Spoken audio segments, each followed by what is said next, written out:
ठीक है, चलिए सीधे मुद्दे पर आते हैं। इस नए एक्सप्लेनर में आपका स्वागत है। देखिए, हम सभी को अपनी गाड़ियां जान से भी प्यारी होती हैं, है ना? और हम में से बहुत से लोग चाहते हैं कि हमारी कार हमारी पर्सनालिटी को रिफ्लेक्ट करे। आपने मशहूर हस्तियों की वो शानदार मॉडिफाइड गाड़ियां तो देखी ही होंगी, जैसे MS धोनी की वो custom Mahindra Scorpio, full open roof, custom roll cage और वो गजब का रेड ब्लैक कलर कॉम्बिनेशन जिसने रातों रात सबका ध्यान अपनी तरफ खींच लिया था। या फिर जॉन अब्राहम की वो आइकॉनिक मॉडिफाइड मारुति जिप्सी, जिसका वो classic clean look, white paint और अपग्रेडेड सस्पेंशन उसे एक अलग ही पहचान देता है। ये गाड़ियां इतनी फेमस इसीलिए हुई क्योंकि इनके मालिकों ने अपने विजन को एक बेहतरीन रूप दिया। लेकिन एक कार सेफ्टी एक्सपर्ट के तौर पर मैं आपको बताना चाहता हूं कि भारत में कार मॉडिफिकेशंस सिर्फ क्रिएटिविटी दिखाने का जरिया नहीं है। ये कानूनी नियमों और सड़क सुरक्षा के कड़े मानकों के साथ चलने का भी नाम है। आज का हमारा लक्ष्य यही समझना है कि आप अपनी कार के लुक्स को कैसे एनहांस कर सकते हैं, वो भी सेफ्टी से, बिना कोई समझौता किए और बिना किसी कानूनी पचड़े में फंसे। तो आज के इस एक्सप्लेनर में हम इन 5 मेन पिलर्स को कवर करने वाले हैं। कार मॉडिफिकेशन के कानून क्या कहते हैं, कौन से बदलाव RTO अप्रूव्ड होने चाहिए, विंडो टिंट का वो हमेशा चलने वाला कंफ्यूजन, इंश्योरेंस के रिस्क और जुर्माने, और फाइनली मॉडिफिकेशन से पहले की एक सॉलिड सेफ्टी चेकलिस्ट।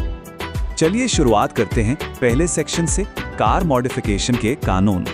तो सबसे अहम बात जो आपको समझनी है वो ये है कि 2019 के सुप्रीम कोर्ट के फैसले और मोटर व्हीकल एक्ट की धारा 52 के हिसाब से कोई भी ऐसा मॉडिफिकेशन जो गाड़ी के ओरिजिनल स्पेसिफिकेशंस को बदल दे, वो पूरी तरह से बैन है।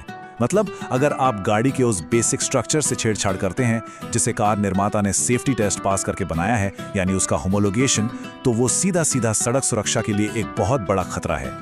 अब इसे ऐसे समझते हैं, कानून मॉडिफिकेशंस को मुख्य रूप से 2 कैटेगरीज में बांटता है। पहला है एस्थेटिक या कॉस्मेटिक बदलाव, जैसे कि कार पर कोई बढ़िया सा विनाइल रैप लगाना। ये आमतौर पर सेफ है और लीगल भी, बशर्ते आपकी RC की डिटेल्स मैच हो रही हों। लेकिन दूसरी तरफ है स्ट्रक्चरल बदलाव, जैसे कि आपने अपनी कार की चैसी को ही काट दिया या सस्पेंशन को बहुत ज्यादा लिफ्ट कर दिया। ये चीजें कार की मजबूती को अंदर से कमजोर कर देती हैं और इसीलिए ये स्ट्रिक्टली इलीगल हैं। आगे बढ़ते हैं दूसरे सेक्शन पर, स्वीकृत बदलाव बनाम वो बदलाव जिनके लिए RTO का अप्रूवल चाहिए। और ये चीज इस बात को बहुत ही बेहतरीन तरीके से समझाती है। देखिए, कुछ छोटे मोटे अपग्रेड्स के लिए आपको किसी से पूछने की जरूरत नहीं है, जैसे कि आप थोड़े चौड़े टायर लगा सकते हैं, लेकिन लिमिट मैन्युफैक्चरर के साइज से +-2% के अंदर होनी चाहिए।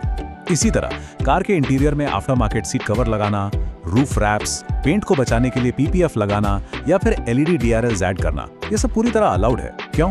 क्योंकि ये आपकी गाड़ी के कोर सेफ्टी मैकेनिज्म को बिल्कुल डिस्टर्ब नहीं करते। लेकिन बात जब बड़े बदलावों की आती है ना, तो आपको फॉर्मल RTO अप्रूवल लेना ही पड़ेगा। अगर आप अपनी कार का पूरा रंग बदल रहे हैं, कोई आफ्टर मार्केट CNG किट लगवा रहे हैं या फिर पूरा का पूरा इंजन स्वैप कर रहे हैं, तो ये सब आपके रजिस्ट्रेशन सर्टिफिकेट यानी RC में अपडेट होना ही चाहिए। अगर ये अपडेटेड नहीं है तो वो 100% गैरकानूनी माना जाएगा। रंग बदलने की बात करें तो ये एडमिनिस्ट्रेटिव प्रोसेस बहुत ही सिंपल है। आपको बस कलर चेंज के 14 दिनों के अंदर RTO में फॉर्म 33 जमा करना होता है, करीब 600 रुपए की एक छोटी सी फीस देनी होती है और अपनी RC अपडेट करानी होती है। हाँ, एक बेहद जरूरी बात, अपनी गाड़ी को कभी भी मिलिट्री वाले आर्मी ग्रीन कलर में पेंट मत करवाइएगा, क्योंकि सिविलियंस के लिए वो कलर इंडिया में पूरी तरह से बैन है। चलिए अब बात करते हैं तीसरे सेक्शन की, विंडो टिंट की दुविधा। ये तो हर कार वाले का फेवरेट टॉपिक है। एक सेफ्टी एक्सपर्ट के तौर पर मैं आपको बिल्कुल क्लियर कर दूं कि विजिबल लाइट ट्रांसमिशन यानी VLT की ये लिमिट्स नॉन नेगोशिएबल हैं। सामने और पीछे के शीशे से कम 70% रोशनी अंदर आनी चाहिए और साइड के शीशों से 50%। ये फैक्ट्री से लग कर आने वाले शीशों का ही नियम है। बाजार से खरीदी हुई कोई भी आफ्टर मार्केट फिल्म, चाहे वो डार्क हो या बिल्कुल क्लियर, पूरी तरह से बैन है। ये नियम रात में आपकी विजिबिलिटी बढ़ाने, एक्सीडेंट्स कम करने और क्राइम रोकने के लिए बहुत जरूरी है। अब ये इलीगल डार्क टिंट्स खतरनाक क्यों हैं? क्योंकि रात में या बारिश के मौसम में ये आपकी देखने की क्षमता को लगभग खत्म कर देते हैं, जिससे जानलेवा हादसे हो सकते हैं। लेकिन इसका मतलब ये नहीं कि आपको कड़कड़ाती धूप में उबलना पड़ेगा। इसके एकदम सेफ और लीगल ऑप्शंस मौजूद हैं। आप फैक्ट्री फिटेड शीशों पर सिरेमिक फिल्म्स या UV प्रोटेक्टिव कोटिंग्स का इस्तेमाल कर सकते हैं, जो VLT नियमों को नहीं तोड़ती और बिना विजिबिलिटी कम किए हीट को बाहर रखती हैं। और जब कार कहीं पार्क हो तो आप हटाने वाले सनशेड्स का इस्तेमाल आराम से कर सकते हैं। अब आते हैं चौथे सेक्शन पर, बीमा के जोखिम और कानूनी जुर्माने। अब इस स्लाइड के बारे में जो बात सबसे दिलचस्प है और डराने वाली भी, वो ये है कि इल्लीगल मॉडिफिकेशंस आपके इंश्योरेंस क्लेम को पूरी तरह से रिजेक्ट करवा सकते हैं। सोचिए, आपने अपनी पसंदीदा गाड़ी ली, थोड़ा स्टाइल मारने के लिए कोई ऐसा पार्ट लगाया जो आरटीओ से अप्रूव्ड नहीं है, और दुर्भाग्य से कोई एक्सीडेंट हो गया। इंश्योरेंस कंपनी कानूनी तौर पर आपका क्लेम खारिज कर देगी, क्योंकि आपने पॉलिसी का कॉन्ट्रैक्ट तोड़ दिया है। आपका एक छोटा सा शौक आपको लाखों का नुकसान करवा सकता है। और सिर्फ इंश्योरेंस ही नहीं, ट्रैफिक पुलिस और आरटीओ के नियम भी बहुत सख्त हैं। इल्लीगल मॉडिफिकेशंस पकड़े जाने पर 5,000 रुपए तक का भारी जुर्माना तो है ही, पुलिस ऑन द स्पॉट आपकी वो डार्क फिल्म्स या लाउड एग्जॉस्ट उतरवा भी सकती है। और अगर बार बार नियम तोड़े गए तो आपकी आरसी सस्पेंड हो सकती है या गाड़ी भी जब्त की जा सकती है। और ये सब हम सबकी सेफ्टी के लिए ही है। तो इन सब से बचने का सही तरीका क्या है?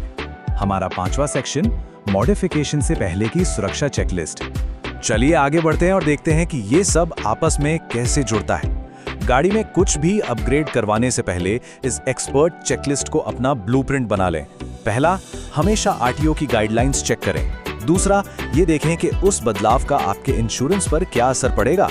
तीसरा, सुनिश्चित करें कि आपका नया एग्जॉस्ट या इंजन ट्यूनिंग पीयूसी यानी एमिशन रूल्स को नहीं तोड़ रहा है। और चौथा, कार की बाहरी बनावट और आपकी स्पष्ट दृश्यता यानी विजिबिलिटी, इसके साथ कभी भी कोई समझौता नहीं होना चाहिए। तो लब्बो लुबाब ये है कि कारों के लिए आपका असली पैशन वही है जो कानून और सड़क सुरक्षा दोनों का पूरा सम्मान करे। स्टाइल जरूरी है, पर जिंदगी और सुरक्षा उससे कहीं बढ़कर है। मुझे उम्मीद है कि ये एडवाइजरी गाइड आपको एक जिम्मेदार कार ओनर बनने में मदद करेगी। अगर आपको ये एक्सप्लेनर पसंद आया तो अभी ईथर ऑक्टेन यूट्यूब चैनल को सब्सक्राइब करें, वीडियो को लाइक और शेयर जरूर करें। अपनी राय हमें कमेंट्स में बताएं और हाँ, ये भी बताएं कि अगला एक्सप्लेनर हम किस टॉपिक पर लाएं। ये कम्युनिटी टैब पर लिखकर जरूर शेयर करें। सुरक्षित ड्राइव करें और हमेशा लीगल रहें।